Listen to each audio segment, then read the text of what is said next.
因时而食，是岭南古老饮食文化里充满智慧的表达。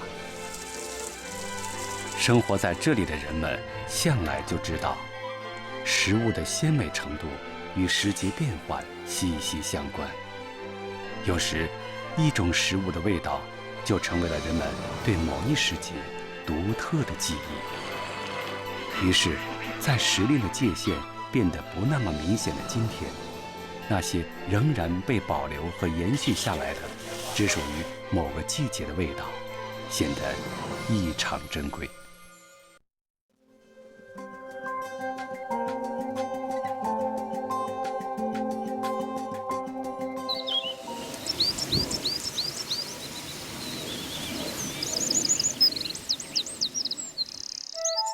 刚刚过去的那个冬天，比往年显得温暖了许多。这也让原本在清明节前后开花的土薇，提前了1个多月的时间绽放它的美丽。这几天清晨，正是土薇花开得最娇艳的时候。英姐和她的丈夫都在自家地里忙着采摘，他们准备用这些花泡制美酒。中山小榄人种植土薇花的历史可以追溯到明朝。在漫长的岁月里，素来风雅的小榄人以花入馔，以花制酒，创造出许多活色生香的美食。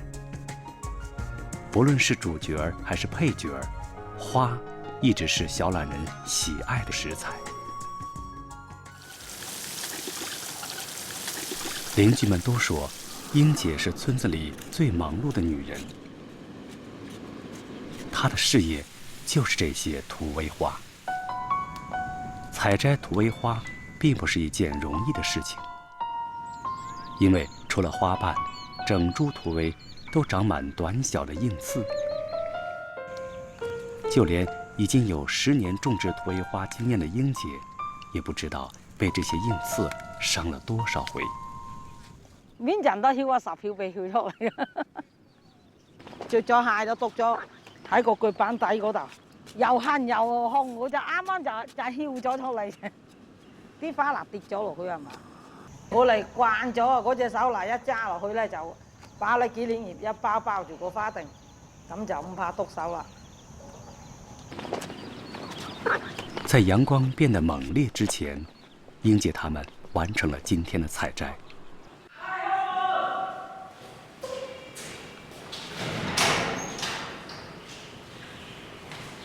土薇花入酒之前，必须摘除长满了小刺的花蒂，因为这些花蒂会让整坛酒变得苦涩而难以入口。采摘下来的土薇花保鲜期只有1天，分离出来的花瓣必须在最短的时间内泡入酒中。时间一长，花香减半，就会影响酒的质量。英姐他们加快了手中的速度。除了泡酒，将土薇花晒干，拌以白糖、椰蓉，包上蛋皮，便是一款极具风味的可口点心。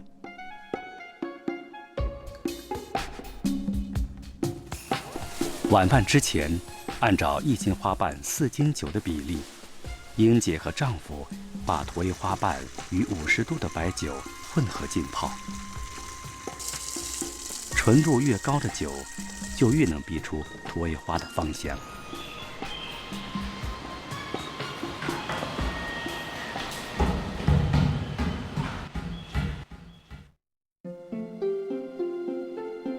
时间在花开花落间无声地流走。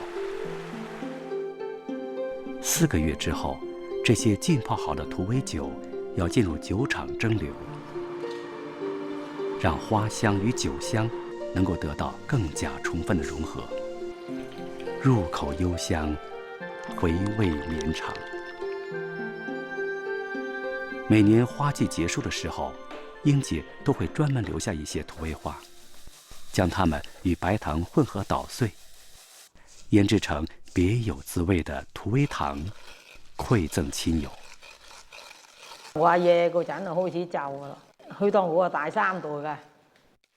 啊，我爸爸舊時啊，佢話最喜歡啊，一般嘅舊時農村啲嘅人啊，一般獻庭都多數都幫汗水去洗汗水讓去雞啊咁獻庭嘅。一般舊時有咩嘢食啫，係幫汗水啫。舊時一大棚咧都係發2次羹落去咧，即係放汗就做加2次羹呢啲落去咧，咁啊可香嘅。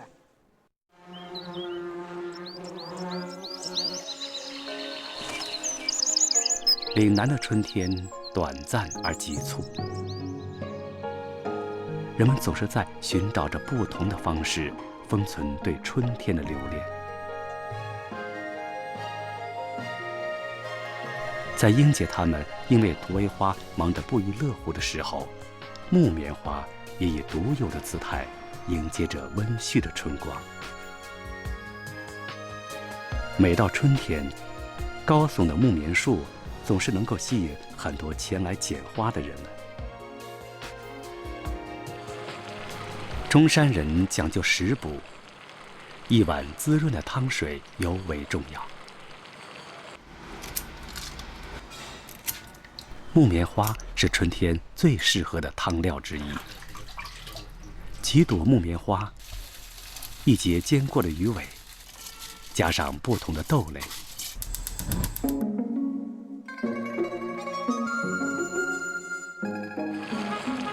经过2个小时的煲煮，一碗祛湿清润、香甜可口的浓汤，就成为了这个春天里最贴心的注脚。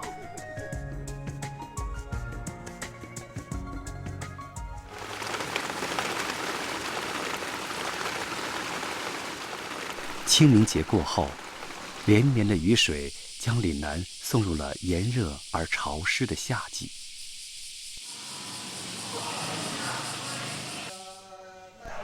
苏舍丁和他的族人此刻都在猜测，祠堂前的那片菜塘，今年会不会因为雨水增多而推迟了开塘的时间。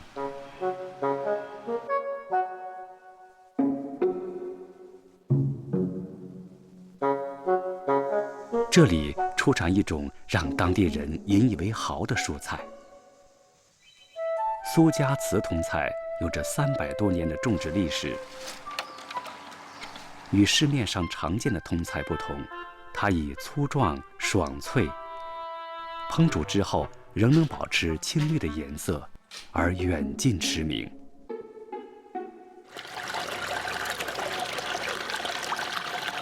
这眼井水便是苏家祠通菜之所以独特的秘密所在。很久以前，这里曾是汪洋大海，后来泥沙堆积，海水退去，留下了遍地蚝壳。日积月累，雨水不断冲刷蚝壳，最终流入井中。蚝壳在无意之间充当了过滤的介质，并为井水增添了丰富的钙质。我身歷其境，我自己試過。剛剛解放初期，生賴啊，搞到啲手指係細，嗰啲賴呢就痕到不得了。咁後來我聽到有人講話嗰啲水井好生毒嘅喎，好清涼嘅喎。如果你堅持每日都走去浸佢10分鐘，或者浸到10零分鐘，好快脆你就好㗎啦。瞓覺前呢個走落去浸，嗰啲水非常之涼，涼到啲手啊都好似啲秘嘅。我確係10幾日啲賴都唔見晒啦。呢個水井依家水一滿呢，就逐步就流出去菜行嗰度啦。所以有人講近水井嗰度啲菜特別好食啲。砂锅通菜梗，在烧得滚烫的砂锅里，入油、爆香蒜头、虾米等多种辅料，放入肥厚粗大的通菜梗翻炒，最后撒上事先炸好的瑶柱丝，即成一道鲜香扑鼻的招牌菜。其取通菜梗切成细丝，配以木耳、蟹肉，制成汤羹。趁热喝，清新顺滑的口感令人难忘。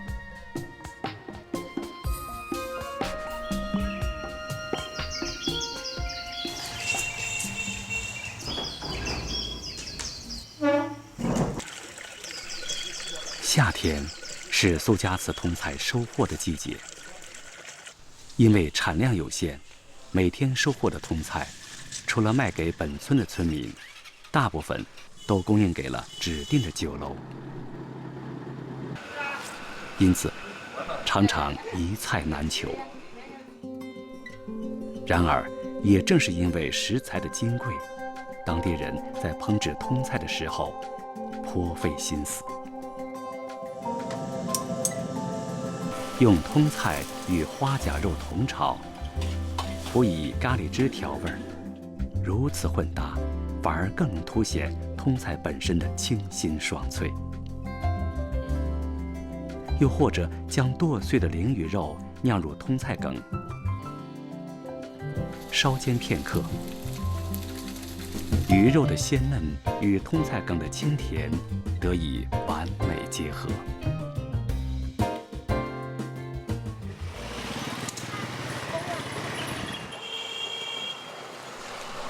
苏舍丁退休后的20几年里，每天都会来祠堂里坐一坐。祠堂对面这片菜塘长出的通菜，他从小吃到大。苏家祠通菜的奥妙，他也如数家珍。苏舍丁偶尔也会买上一些通菜带回去，做一道最家常的腐乳通菜。也许，这一盘看似普通的菜肴，已经成为了老人与过往岁月紧密相连的情感纽带。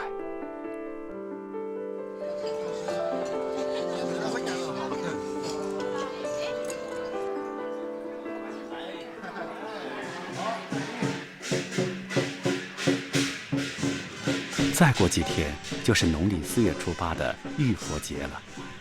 村子里将举行盛大的民俗巡游活动。阮翠明姐妹正在自家的早餐店里制作一种墨绿色的糕饼。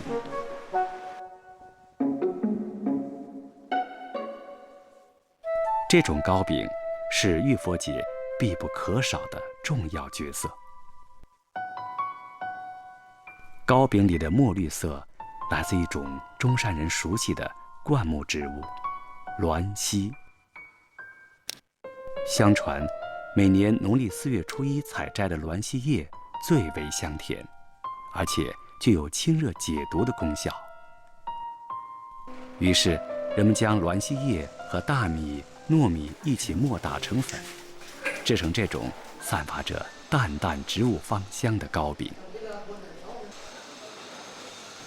阮翠明的好手艺传自于奶奶和妈妈。做栾溪饼是一件非常隆重的事情，左邻右舍都会前来帮忙。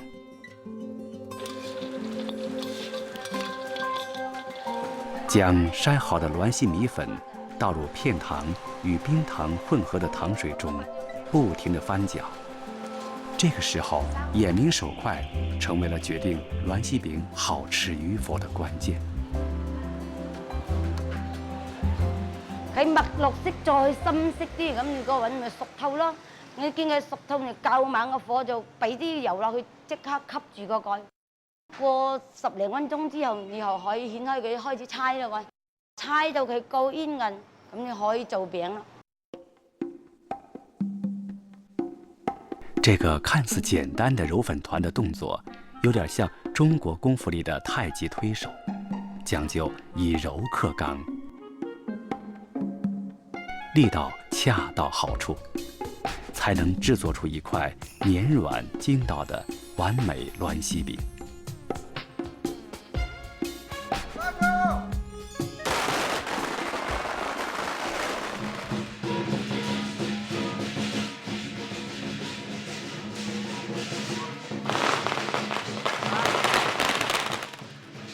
这天一早，吃过鸾西饼之后，阮翠明姐妹就在自家门口迎接巡游队伍的到来，与热闹的人群一起，祈求这一年的好光景。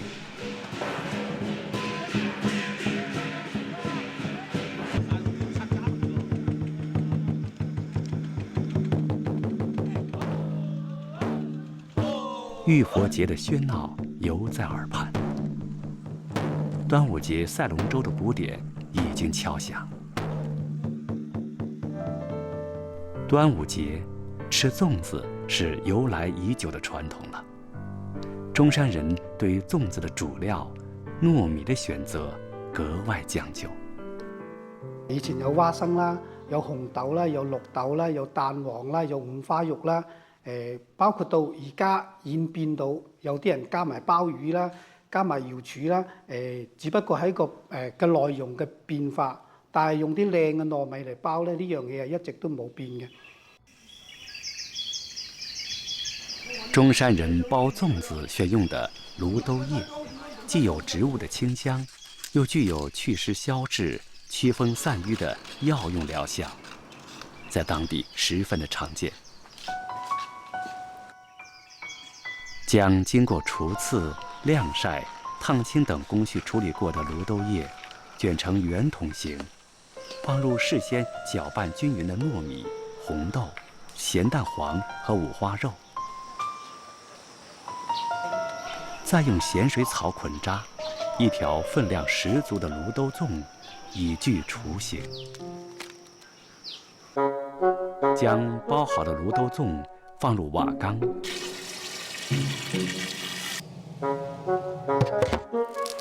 以阴柔的火力让粽子慢慢煨熟。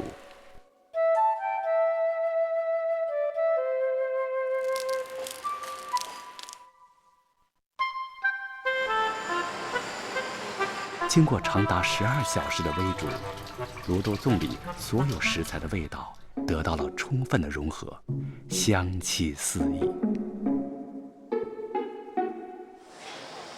王洪瑞经营的这家餐馆以传统方法制作芦豆粽为招牌，常年吸引着大批食客慕名而来。一个端午节就可以卖出上千條的粽子。我哋好懷念以前我哋細個5、6歲嗰陣時，我阿爸阿媽帶住我拎啲芦豆粽去人哋親戚嗰度去串門，係嗰種感覺，嗰種溫馨，即係呢種係我哋喺我哋嘅心目之中嘅係好深一種記憶喺度啦。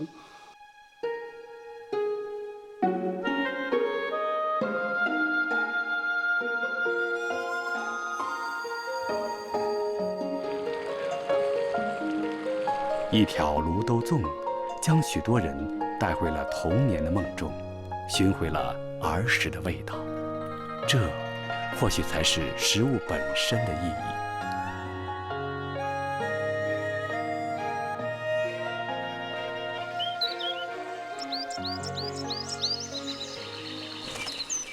亚热带季风性气候，让中山人通常在农历8月15以后，才能逐渐感受到风中的秋意。干燥的北风为中山黄埔人擅长制作的辣味儿创造了有利条件。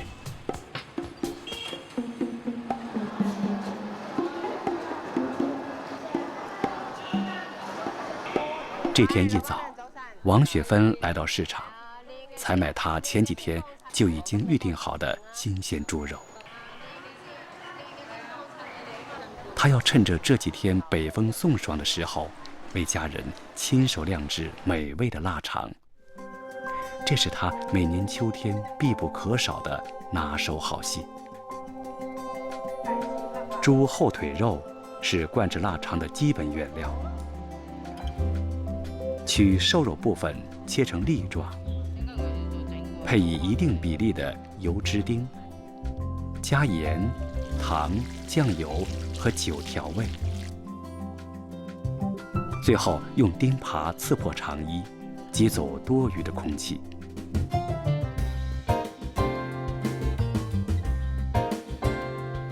一连几天的北风，这些令人垂涎的美味，渐渐生成。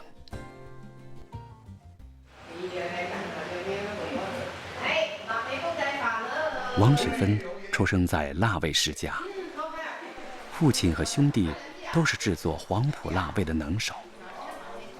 腊味是他家餐桌上必备的美食。将腊肉与柔软的菜心同炒，荤素搭配，是一道既能下饭又能小酌的家常菜。蒸鱼的时候加几片辣味儿，热气蒸腾中，鱼肉吸收了辣味儿的油脂，细嫩中添了肥润，辣味儿则混合了鱼的鲜美，甘香可口。在黄埔腊味儿问世以来的100多年的时间里，腊味儿在中山人的手中与不同的食材组合，变化出了许多迷人的美妙滋味。许多人将它视作家乡的味道，那是一种无论走到哪里，都是味觉上抹不去的记忆。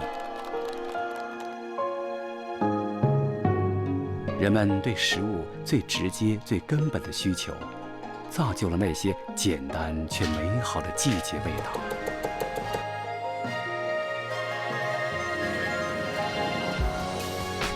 这些味道融汇在基因密码里，让我们在岁月的流逝中一路追寻。季节变换，而味道永恒，这是人们对这方水土最深沉的眷恋。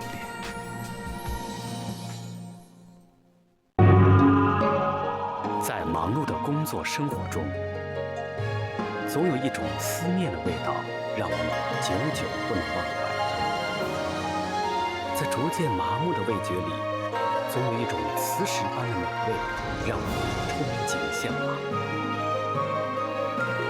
天然美食奇妙独特，山林田间魅力无价。